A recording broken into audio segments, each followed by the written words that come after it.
Right. Good morning, everybody. Thanks for tuning in. Deanna, April, and Rainbow Lone Star, and whoever else is out there. We are live on YouTube, and let me do this. I'm gonna start recording this. That's okay, everybody.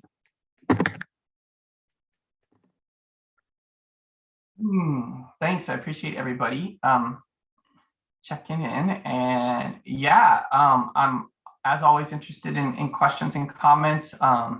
Here I am on a cloudy day. We've had rain on and off. We've had some really gorgeous weather the last few days with some getting to see the fall colors out there. The shift of the seasons is full on, maybe even starting to get the first hints of some winter coming soon. Big storms are big fall storms. And yeah, I'm thankful for all those colors out there. And if you all want to type into the chat where you're calling in from and anything you're thankful for or where you're reaching out from, that would be great. Then I'm excited to just presence that I'm here in traditional Snoqualmie territory in the Snoqualmie Valley. And yeah, appreciate everybody joining us. We're live on YouTube. I mean, I don't know if that matters to you, but I just want to let you know that, and you know, in case you're wanting to check this out or you're wondering what's going on, or if you're watching this later. Yeah, and oh yeah, some gratitude for the rain right now in Corbett, Oregon. Yeah, I guess it's raining like a significant chunk of the west coast of the United States right now. It's raining, which is a really good thing, especially in California. Well, here we are. It's I think this is the 5th of the little talks I've been doing about this,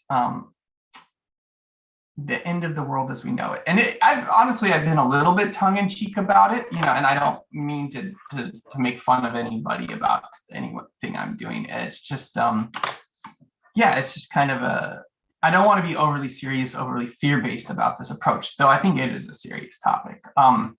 And yeah, oh, misty mornings in San Diego, great. And calling in from Santa Cruz Mountains, awesome. So we have a lot of West Coast folks on the call right now. That's great. And I know Rainbow, looks like you're out in Virginia. Okay.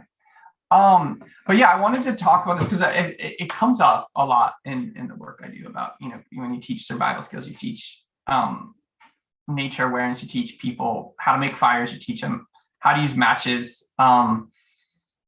Yeah, those kinds of things, you know, it's really, you know, interesting where that goes. And oh, Deanna, I am thankful for the good news regarding your husband's health too. That's great to see and hear. And I know my son was out at a nature preschool program this week up at Wilderness Awareness School, and he was using matches. And you know, he's 4.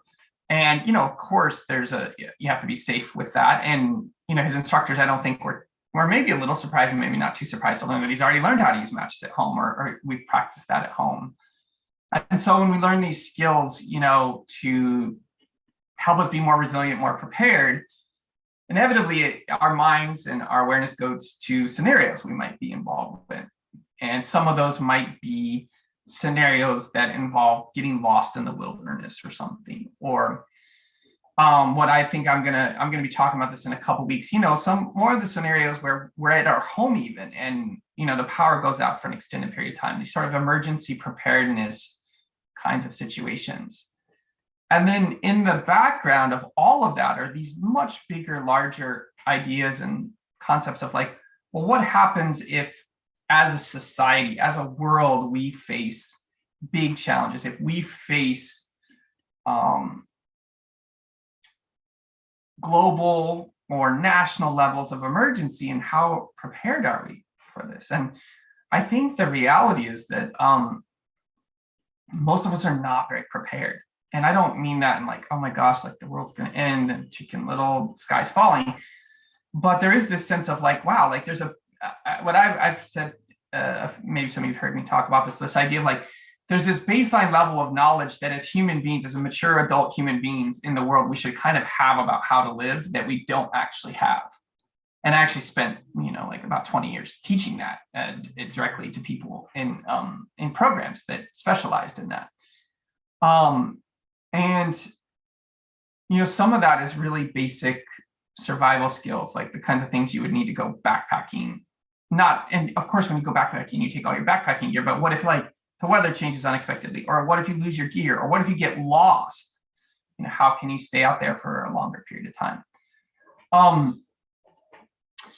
But these bigger scenarios sometimes of like, what does our society do? And what can we as people be prepared for challenges? It's very interesting to look at. I find it fascinating just from a sort of like personal level of like, what do we actually do? But also from a like more societal, cultural level. One of the things I think of, the two places I think of are like basically Texas last year. What happened in Texas last year in the wintertime. I have a lot of relatives in Texas. I have a lot of friends in Texas. Texas was really hit hard by a cold wave that nobody saw coming, and the energy grid was really not prepared for. Like, surprisingly, just no awareness of that could even happen, that in the midst of this very cold time, even though the power could go to some people, they couldn't actually send it to people because the demand was too high, or something like that. And then I think we've all, if we look back at some of the situations with hurricanes and things where hurricanes have blown into an area, Hurricane Katrina in New Orleans, how long it took for our government to be able to respond effectively to that situation. And so I think a lot of times we think we're going to be safe, we're going to be okay. And perhaps there's some skills we could cultivate that could help us with that. And I'm going to do a 5-day winter resilience, survival, and preparedness challenge, I think, in November. And, kind of do like a mini course to help get people ready for the winter. Because I think there's a lot we could all do that we should just have. Like, what do you need to have in your car? What should you have in your house? What should you carry with you when you're hiking or backpacking or wherever? So there's all these different sets of skills. And I think last week, some of you were probably on that call. We had this really rich discussion about these folks, which I call the salmon people, that live out on the Kamchatka Peninsula, and how they had this tremendous adaptability, resilience, basically going from being a reindeer-focused culture and living off of herding reindeer in a nomadic relationship with reindeer to being like in one place and having to have a relationship with salmon. And I think there's a lot of lessons for us in there about like what we can do. And, it feels like with this topic, we could just like pick endless things about like, that are relevant to our society too. One of the things that's going on right now, many of you are probably aware of, is this thing in the United States, West Coast of the United States in particular, but all of this shipping challenge, right? Like all of these shipping containers that are just sitting there. And then there's all these trucks that aren't able to go. And then the workforce has been challenged. And I think there's a question embedded there about like, well, do we actually need that stuff? Like I'm, those shipping containers have been there for weeks now, stacked up off the coast of California. And as far as I know, there's not actually any shortages of really important things. And so maybe, in the future, we could talk about in one of these classes, how much stuff do we actually need? And do we have a problem with stuff? I think, in the US, the answer is yes. We have a big issue with stuff. We have too much stuff. In fact, in my room right now, there's probably too much stuff. I could probably go through this, and there's a lot of stuff I don't need, and I don't mean that just getting down to the bare minimum to survive. I mean, even to just have like a healthy baseline, vibrant existence, a lot of us have a lot more stuff than that. But what I wanted to talk about today is this notion of invisibility, or and maybe that's not quite the right word, but having a lower profile. So, and this is different for everybody. I mean, I think that I'm going to speak with this in the context of like, a man in America, a white man in America, and kind of been sort of told my whole life that I should be talking and I should, people should pay attention to what I'm saying. And of course, here I am talking to all of you, and, I write books and I teach classes. And so I still kind of perpetuate that, right? And I think this is very different for women or folks who are non-binary, some of whom are in my family, or people who are people of color, indigenous folks. And I think, but there's this idea of, really in America, like putting yourself out there, putting yourself out on social media and putting yourself and you see the conflict that kind of comes from this, like all of the, back and forth on Facebook or the back and forth in Twitter and this like arguing back and forth and this kind of conflict that arises from that. And I know that I was in Japan, when I was in Japan, I spent some time in Japan. It was very healthy for me to learn a whole different way of being around this. So I have a little story about that. So my when I was there, I went there and spent a semester there in college, and I really loved it. I really found the culture, the aesthetic there in many ways a lot easier to relate to than a lot of aspects of America back then and perhaps America now. I was in a relatively rural area, and I was at a college. And we had a communications class, and the communications class was taught by our American professors who were there. And they had us do this whole exercise about like, what is a good communicator? And so like we had this whole list of all of these things on the board of like, speaks clearly, knows what they're going to say, articulate, charismatic. And it was just like this whole list of like what makes a good communicator. It's a really interesting exercise. So we had this list, and you could do this yourself. You could write what makes a good communicator, or list out 15 things that you think make a good communicator. So we did that for about 10 minutes or something. And then our professor had us take a look at the list, and we realized that everything we had put on there about being a good communicator was all about the active part of communication, the speaking part of communication, the verbalization part of communication. And then our professor wrote up on the other side of the board all of the things in Japan that are seen out as valuable as being a good communicator. Some of you might see where this is going. And it was all about listening, being quiet, being still, being intuitive, like really being able to like sink in and feel what the other person is saying. And so here we have like a cultural shift where, at least as was being presented to me, that the ideal communicator in Japanese culture, as it was being presented, was not loud and gregarious and talking. And it was actually being still and being receptive and listening. And for me, that was a great lesson as being like, 19-year-old young man in college.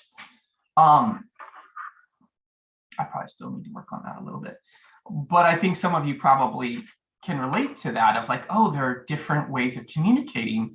And in Japan, as it was shared with us in these courses, the ideal communication situation is actually two people being in a room, being quiet and understanding each other, not needing to speak. Like that's kind of the high bar of communication. And I was like, whoa, that is really eye-opening, right? And so later, as I was getting deeper into some of the deep nature connection work, the survival skills work, which I had been exposed to before then, but as a teenager, but I was not as immersed in it when I was in college. There came out this whole notion of quieting our profile. That like when we go into the woods, basically, or we go into nature, we go into even the water, like even the water is a really good example. If you've ever been snorkeling or you swimming in a lake or a river and you have a mask on your snorkeling, like watching your effect on everything outside of you, how that we basically put out these ripples. And one of the things that you can learn to do is actually to quiet your ripples. So instead of being like loud and outgoing and forceful, you're learning to be still and quiet and wait. And you can see how this might apply to things like hunting or gathering, right? Like if I'm going out there and I need to catch some food, if I just go out there and I'm running around looking around, I mean, actually, so most people who study survival skills have had an experience like this. In fact, I remember doing this with some students up at about 15 years ago in a survival course I was teaching.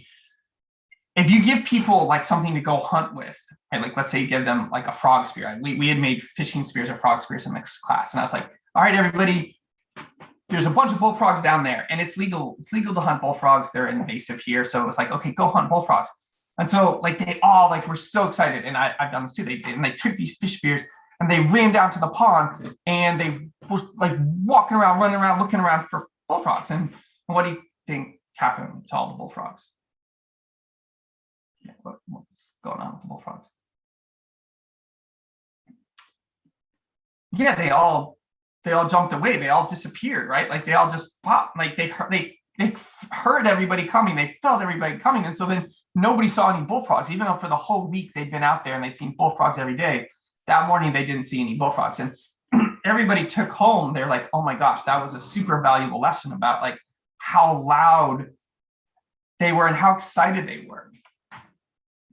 And so it's like, well, okay, how does that relate to this theme of survival or resilience or preparedness? And it obviously relates to hunting, right? Or trapping food, hunting food if we needed to do that. But I think there's another way in which this relates to just how we are in the world. Like if there's an emergency going on, right? Like let's say there's a survival situation, an emergency. Obviously, there are times when we need to like grab our stuff and go and get out of a dangerous situation. And we need to have a high energy response. But I think there's also a much quieter, relaxed, like, oh, like there's this crisis going on. Let me pause for a second and really assess the situation and really know what I need to do, right? Because like if you're really freaked out, you can end up hurting yourself or other people can get hurt. So actually being quieter, being a little bit more still, lowering that profile is sometimes might be the better response, right? Yeah, thanks, Deanna. Yeah, the bullfrogs are so sensitive to sound that a single footstep and they dive onto the lily pads. Exactly. So, in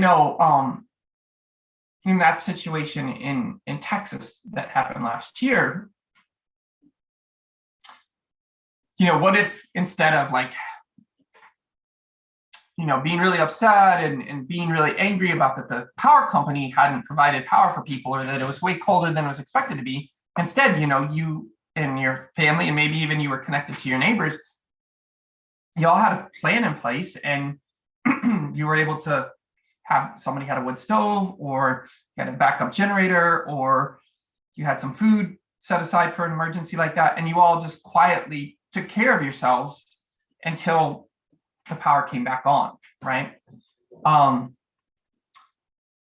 And this extends to even, bigger situations where it's like, oh, like what if, let's say there was some sort of situation in wherever everybody lives and the power went away for some sort of extended period of time.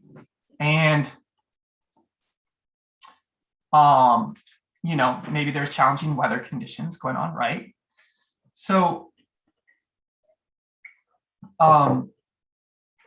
what if instead of running around freaking out and panicking, which can be a normal human response, instead, we had something in place where we had food and water set up at home to go an extended period of time.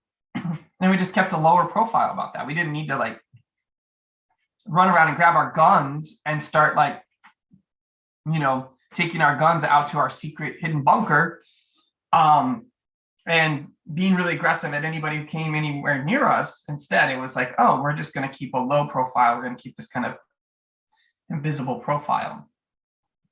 And I think that this comes from that some of the training I've had and these skills that one of the tradition or the lineages relate back to people who were the scouts for their groups of people, that they were the people who could go into another territory and be quiet, have a low profile, be invisible, and that they could literally disappear. Like, what if you had the capacity to just go disappear somewhere for a while? Like you had a,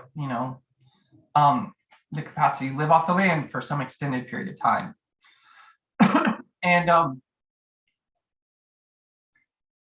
this skill is something that I think right now in the world we're living in is almost the polar opposite, right? Like it, instead of being quiet or invisible or receptive or still, we have a very overstimulating, like high profile society, and there might be some costs that we're all missing out on that. I have another little story to share about that. But I wanted to see if there are any questions or comments about this. Like, how is this landing for people? This idea of like lowering your energetic profile, learning to be stiller, like seeking to understand how to be a little more unseen, almost invisible. What do you all think about that?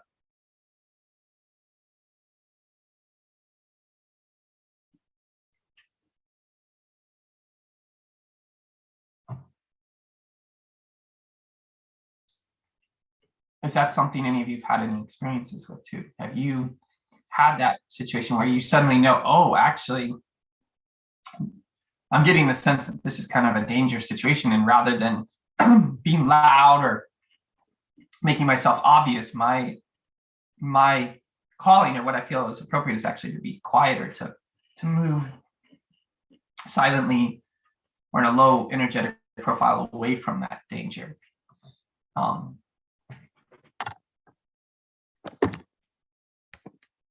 Yeah, so I know I've been in those situations, sometimes in urban situations.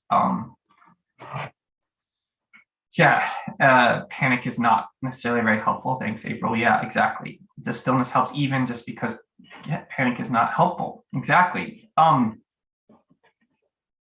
if we think about how this relates to animals, I think a lot is really revealed. If you study the animals around you, you might be surprised at how they're living and what they're doing. And yeah, April, that's another good one. Conservation of energy. Exactly. Like if I'm being frantic and overstimulated and excited, not that excitement doesn't have its place, I'm wasting energy, or I can be using excess energy. And if we look at, like, say, the Cooper's hawk. Cooper's hawk is a bird about this big that is very common in North America. It's one of the more common raptors around, and they hunt other birds. And they live in the forest, and they'll hunt through the forest. They have short wings, relatively narrow wings, a long tail. So they're very maneuverable for flying through the forest. But they mostly hunt through stealth.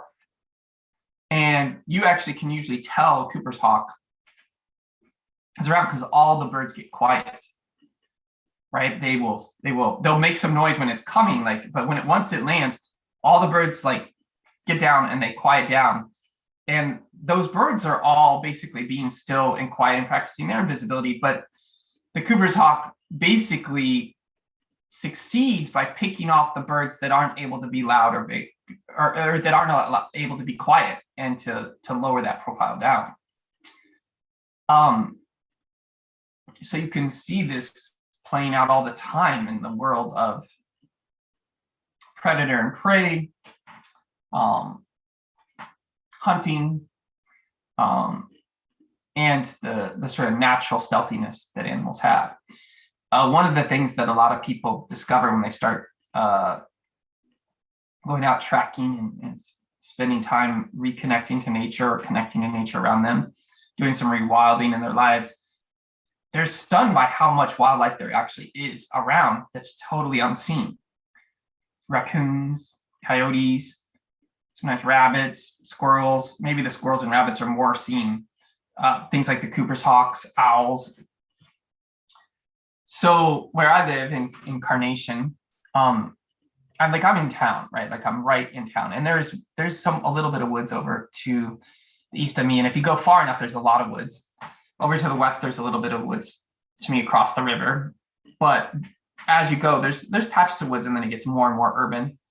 To the north, there's some woods, but again, it's like it's mixed, right? And to the south, it's mostly open farmland. And there's a lot of farmland in between.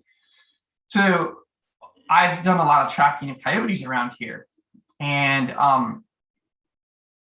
one of the things that's really fascinating is I don't think a lot of people realize how much the coyotes are running through town. Like they're here all the time.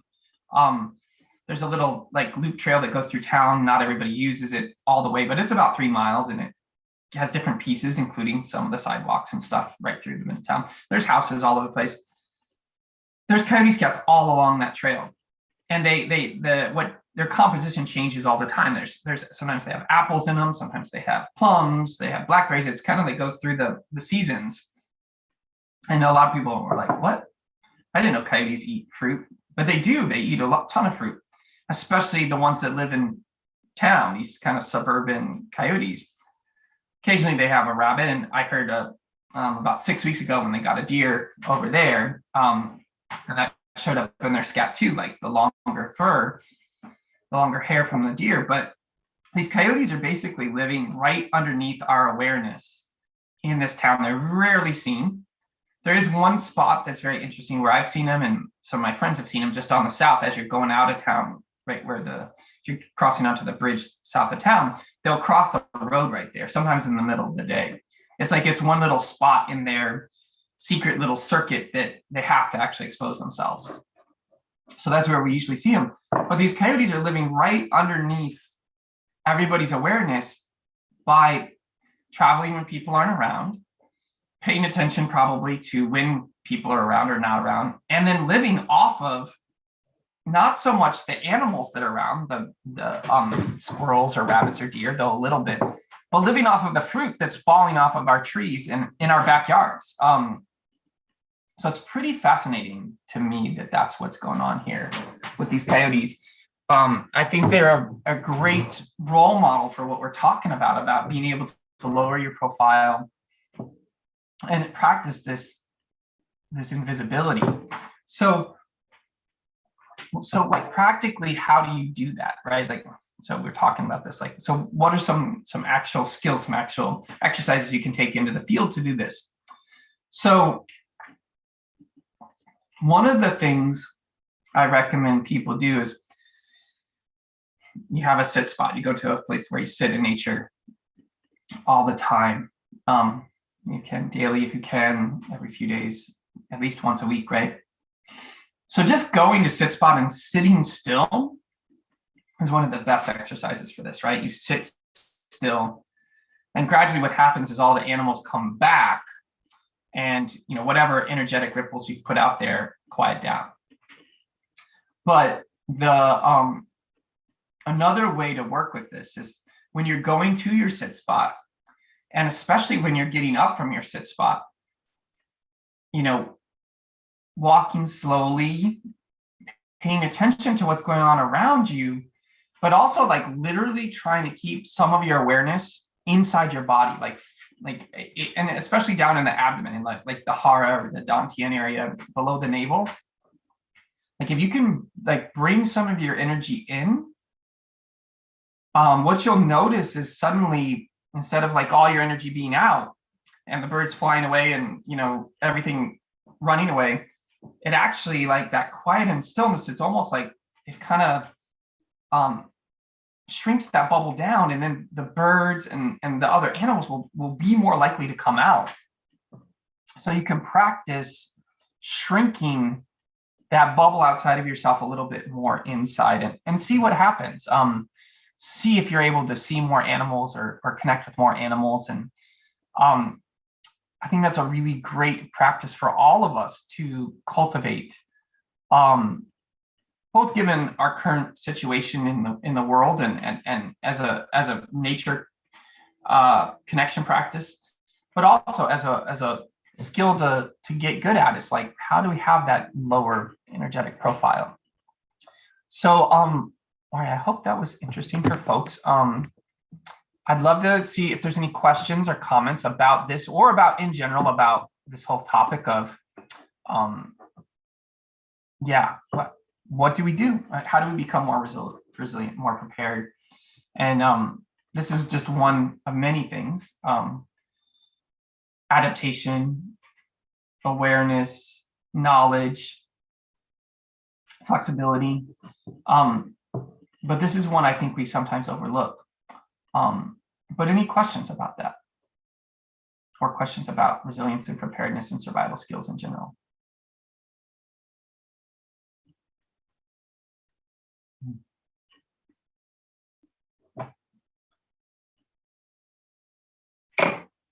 No, all right. Well, next week I'm planning on doing something fun, Halloween themed. I might even have a guest or two on here with me. Hope I'm gonna pull in some folks in for that. And then yeah, coming soon, I think I mentioned I'm gonna have a 5-day little challenge for everybody, like a getting prepared for winter, a winter preparedness challenge of like a mini. We'll do it every day for like 5 days for like a half an hour to 45 minutes of just like little things you can do, a little checklist you can have to be prepared for the winter months and the challenges that you might face then. Well, thanks everybody. This was fun, and have a great weekend. And I look forward to seeing y'all next week. And yeah, thanks for being a part of this. All right, bye everybody.